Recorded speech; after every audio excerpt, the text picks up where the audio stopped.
third reporter. So my topic is all about inventory control, scheduling, quality control, and productivity.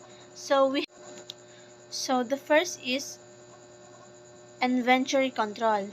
Inventory control is the process of managing stock levels to make sure materials are available when needed. It helps to prevent both overstocking too much inventory. So the second is scheduling.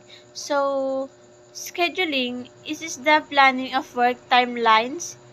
It involves assigning tasks and resources to ensure that workflow is smooth and efficient.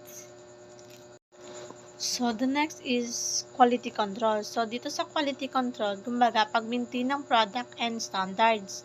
So, quality control, ito yung pag-process ng pag-check kung pasado sa standard ang mga produkto. Titignan to ng maayos kung safe o walang defect para sa satisfy na customer. Like example, sa factory ng soft drinks, chine-check muna ang bote kung naka-sealed at walang crack bago i-deliver sa store. So, productivity measure how much output is produced using a certain amount of time, materials, and effort. Higher productivity means more work is done efficiently in less time.